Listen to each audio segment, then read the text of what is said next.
I just knocked my headset off. I'm sorry. Scaithe rolled a 1 on his headset. Yep. That's what happens when you get a haircut and everything that used to keep headset on is not there anymore. This middleman here has glanced to the side. He has seen you, but he does not say anything. He does not meddle, and he's banging away. He appears to be fixing a door on one of these boxes. You do notice that there are 6, in fact, of these little boxes here out in front of the library, and unfortunately, if you do believe that these are, as they appear to be, outhouses, that is quite a lot in front of the library, even so, for a small town like this.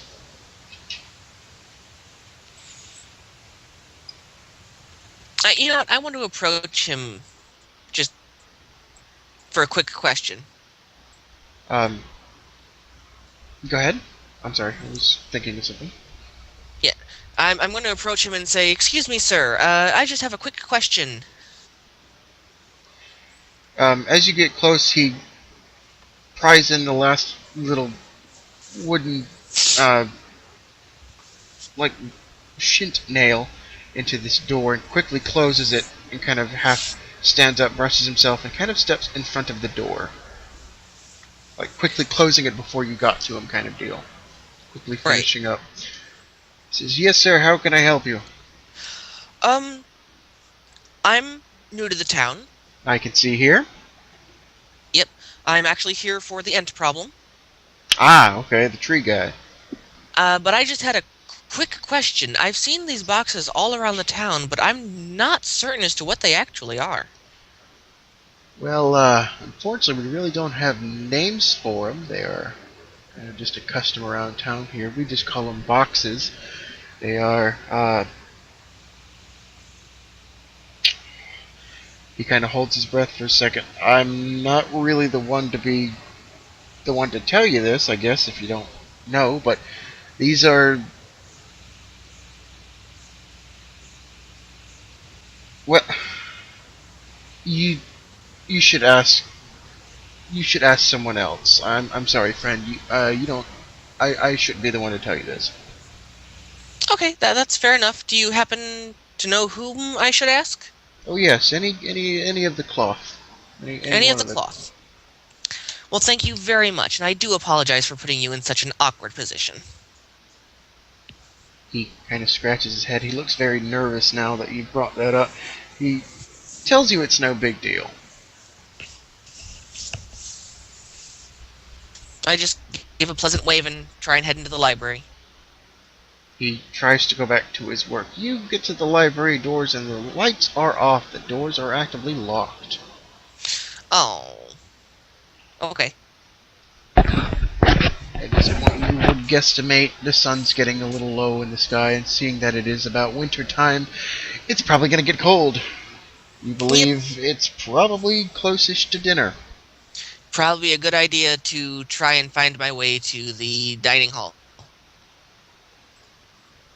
Which, again, nobody told me where it was. Well, ringing back in your ears earlier, the priest did say that anyone here would be able to help you in any way they could possibly see fit. Well, I'm going to try and find a different individual because I don't want to ask a blacksmith guy. All right. So I want to go back to the intersection. And you are met with shortbread, who Hello, Shortbread. appears to be happy to see you. Not sure if you can understand me, but do you know where the dining hall is? The dog sits and cocks his head to one side. I didn't think so, but I appreciate you listening to me. The dog barks at you. Do I see anyone else around? There is a guard walking this way towards you. I want to just flag down the guard. He appears to take notice of you and comes up to address you. Just a quick question. I was invited to the dining hall. I was not actually given directions to where that's at. Would you be kind enough to let me know? The guard directs you pretty much straight back. He says, "Just past the temple, keep straight." Thank you very much. The guard will continue. So I'm pretty much on the right path. Yes. Excellent. So I shall keep going. Okay.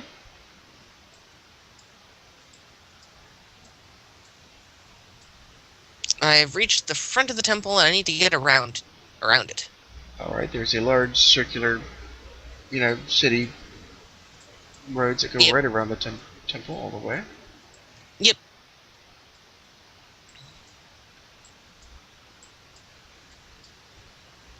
And I am met again with Shortbread. Hello, Shortbread. Yeah, he's just following right along with you. A large building comes into view, which appears to be like a feast house, a dining hall.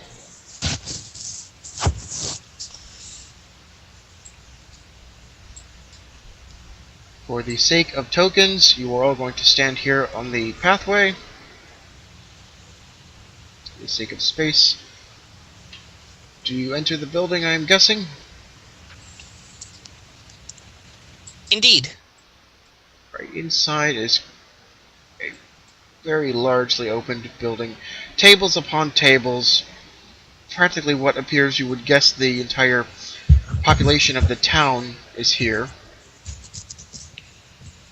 At least, 800 people or so. Upon just about 5 or 6 large tables, think of the Great Hall from Harry Potter kind of deal. Mm-hmm. And your little dwarven friend will flag you down at one of the tables. He is sitting next to the high priest here. You can take a seat near them if you would like. Okay. Roughly putting everyone together.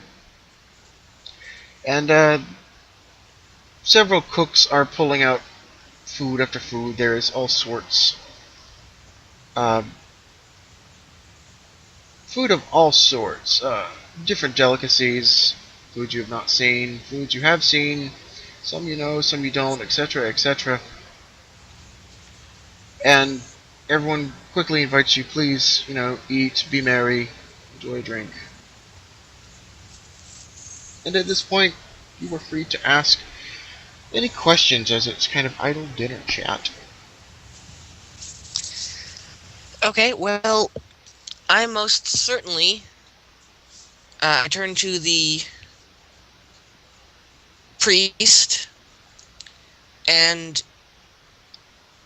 sincerely beg pardon for this upcoming question. He says, please go ahead. You are new here. We do not expect you to know everything. I am very confused as to the function and or nature of the boxes that I've spotted around town. Um, you were sitting right next to Augustine. Yes. So I try and keep it low so no one else hears. I mean, just I mean, you do have to speak up a bit, but no yeah, one seems to be. I mean, you are overheard by a few surrounding people, but no one seems to have been irked by this. good. Um, Unfortunately, Shortbread did not follow you inside. Oh, Um, okay. I just have two examples of two long tables here, so bear with me. Yep. No, that's all right. Um, That's all the priest will actually pull a side of his cloak, um, kind of flap it behind him a bit. Do you want to roll perception for me? right. Yes. Since you were sitting next to him. 16. Alright, as he kind of adjusts his robing, you do notice something actively sticking out of his pockets, and that appeared to be, from the glance you got, a large pair of red gloves, like a bright dark crimson. The priest will inform you that these boxes are used. Well, he addresses first that, of course, it is winter time, and during the winter, people do happen to get sick, as people do. Right? And these boxes are basically for quarantine for the sickly that happen to come about when the times get cold, as they do. Since we are a small community, unfortunately, do not have all the medicine in the world, and must, of course, take precautions as needed. I nodded in understanding. So, for a lack of better term, and just simply so I can understand proper, they are akin to plague boxes. The priest will hesitate but agree with you. Yes, I'm not saying that's what they are. That's just so I can understand it. Yes. Um, Any more small talk, Scaithe, you are welcome to before I start with the next happening. Um, There's all sorts of people here, not just these individuals I have. There are active guard members and people of the cloth, pretty much everyone from around town. If you want to ask any general questions or anything. just one last general question, and that is, I have noticed there are a lot of individuals of the cloth, but which particular belief or what is the basis of their belief? That's what I want to know. Augustine here informs you that this divine city is basically composed of any religion. Augustine informs you of about several religions that he is actively fluent in. You find this odd. He informs you that there are several priests here. He points about 5 or 6 people out of the crowd and announces the different faiths that they are intact with. He tells you this city is built upon the act of belief in religion, not a single religion. And the fact that how that makes sense with a lot of their tourists, and that anyone can come in here and practice their religion without having to be bombarded with, oh, conform to our religion. I note that that's very admirable of their town, and that also raises a particular concern of mine that I voiced to him. I've had a lot of bad run-ins with a particular group. Um, have you had any problems, or do you have anybody who is of the Razor Crests? A few people around you mull it over, but no one seems to have heard of that. I just take a sigh of relief. A few people inquire. They are a group of, for lack of better term, they are a religious group that borderline cultists. They are bird-like in nature, um, and are quite determined to do whatever it takes for their own means. Few I've people, had just several bad encounters with them where I was on the chopping block, so to say. a few people are taken aback by this. They seem generally concerned and a little bit worried for you. They express that, well, you are safe in such a town like this, as they reference to their guards as well. Um, at this point, laughter kind of takes over this end of the table as a conversation of a Stanley gets picked up, and everyone starts sharing stories about this crazy old hermit called Stanley, and asks, have you met Stanley yet? I just shake my head and go, no, I've not met too many people, but Stanley is not one of them. The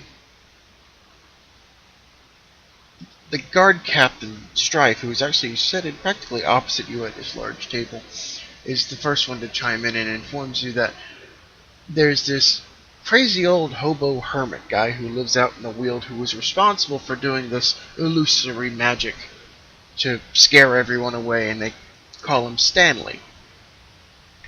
A few people chime in and start telling you, oh, he's crazy, he's weird, he wears all this weird clothing and all sorts of masks. And a few people start looking around, and Augustine's the first one to say that he's normally here for a dinner.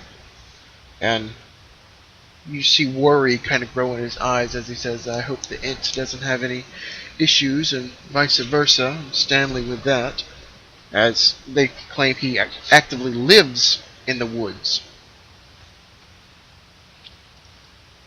If it would make you all feel better, when I go out to attempt to deal with the Yent, I can take a look and see if he's all right. Augustine seems pleased with that answer, or that notion. Um, he asks, has anyone described him? Do you know who you're looking for? Not yet. Would you be so kind? Yes, unfortunately, he's we kind of treat him like a founder. Uh, I can't really give you a facial description, as, well, he's just about as generic as the rest of us. He says, noting about the 5 or 6 priests sitting at your table who are all actively bald. Mm-hmm. He says, well, you'll get him from his get-up. He wears kind of raggedy clothing, and he will probably have on some weird sort of voodoo-y mask. He wears all sorts of costumes trying to frighten these thieves and hooligans coming through our woods with ill intent. A few people chime up, oh yeah, he had a bunny mask one time. Oh yeah, this one was like the neck of a giraffe. And someone says he had weird ones with like 27 eyes and 18 noses and funny little squiggles and all sorts, and all listing different sorts of animals and oddity masks. Can I roll perception and see if any of the masks correlate to any of the religions I've heard of? Go ahead. 18. As good as that is, unfortunately none of them strike you as anything of a religion. Okay. It's kind of just masks. Mm-hmm. At this point, some disturbance will happen about a couple tables down as shouting goes on, and it appears someone's trying to be wrestled to the ground practically. Um, Quite a few people stand up, including Augustine himself, to get a better look. Across the table over here, you actively see about a few people and a few guards rush over and start pinning this man down to the table. For such a peaceful town, obviously something's wrong. Mm-hmm. There's this man flailing on the table, throwing silverware and just making a mess. The guards have now pinned him to the table. And as a few people try to get away from him, the guards will now escort this man outside. He's going to go past your table. I want to perceive all I can, Roll it. which is not necessarily much. 5. That will actually work. They're going legitimately just past you. They will actually have to go around your table, but as they pass by you here, this man appears to be middle-aged, but he has lost a lot of his hair. He is actively in rags himself. So far, you have not known anyone to have any serf clothing or any lesser clothing. Everyone appears to be very well kept. Mm-hmm. This man does not. He actively has some sort of boils or whelps on his face that are actually blue. This man is babbling unintelligibly as the guards are escorting him out. A few people have their hands over their mouths. A few people look upset and worried by this as these guards escort this man out. Augustine will stand up and put a hand on your shoulder and ask if you will excuse him. Absolutely.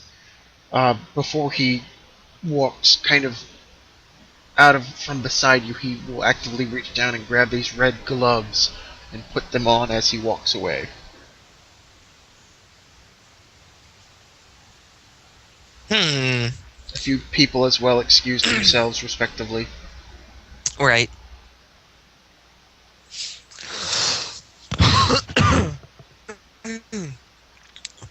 I just mused to myself in my own head that must be the plague, so to say. You believe possibly so. Alright, Scaithe, I'm moving you out of the way to get rid of all these people real quick. No problem. Unfortunately, I do not want to delete them, so I will just move them out of the way. Whee! Alright, Scaithe, at this point you can leave if you are done with dinner, as that pretty much happened at the end of your meal.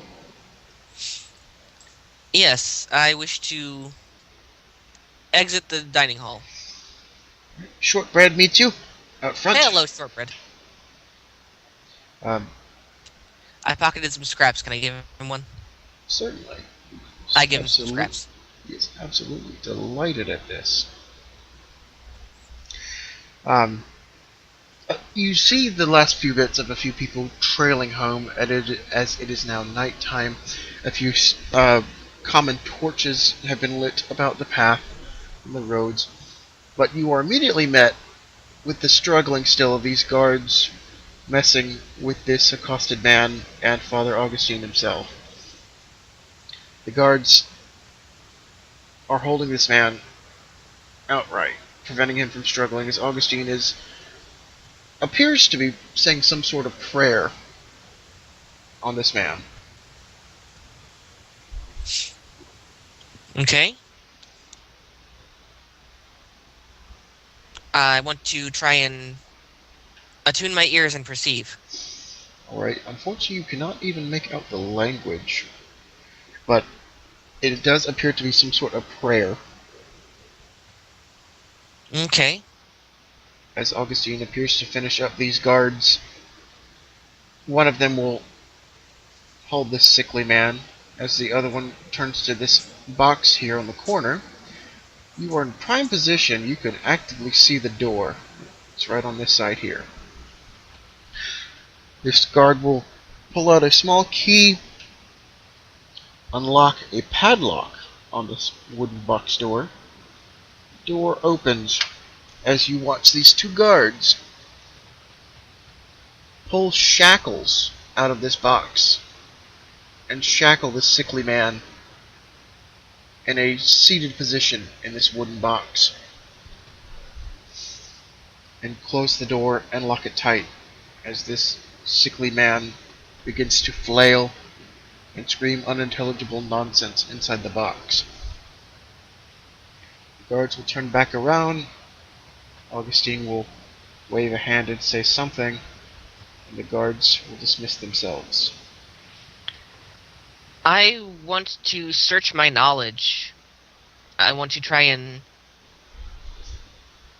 see if I know of any sort of magic or brain worm or something like that would cause those blue pustules and loss of mind.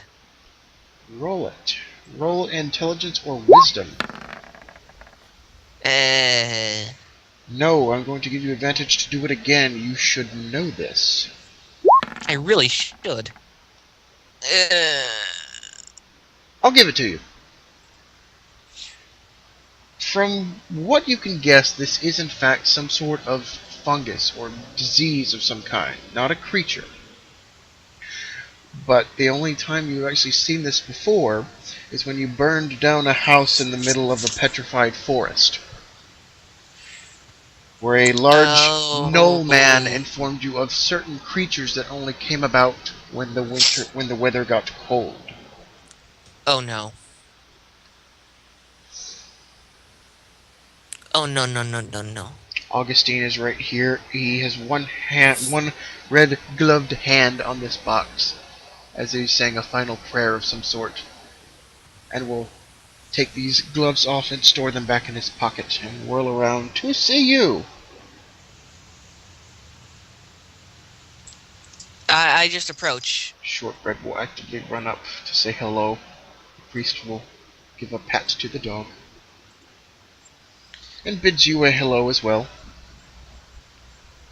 Hell, the dog shrank. The dog was too large. Oh, I thought Augustine did something. Now he's a puppy. Yes. Oh, um, Augustine will uh, first off apologize for that. I just, it's all right. And actually, I've seen something similar to this. If it might help. He seems puzzled, but he seems intrigued to listen now. I once had a small foray into the petrified woods, but and deep in there were creatures, icy similar kind of icy creatures that appeared in the winter months that were controlled by something akin to a fungus or mushroom. I'm not entirely sure how this might help you, but this is extremely similar to that case. Augustine will mull this over for a minute and inform you that that actively sounds a bit far-fetched. He says this has happened many a moons, many a days. As the winter grows, people will get sick. We may say that it is something from the woods itself, but creatures sounds a bit out there. Um, you can roll perception if you want to see if he has any hidden meaning behind what he's saying, if he feels like he's holding back information. I do, and it's a 10.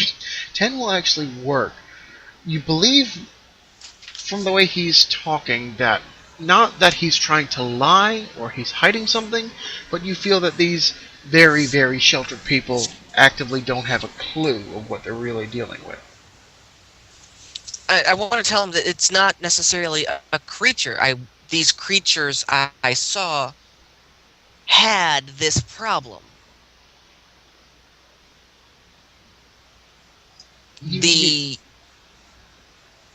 The plant was causing the problem. says, I see.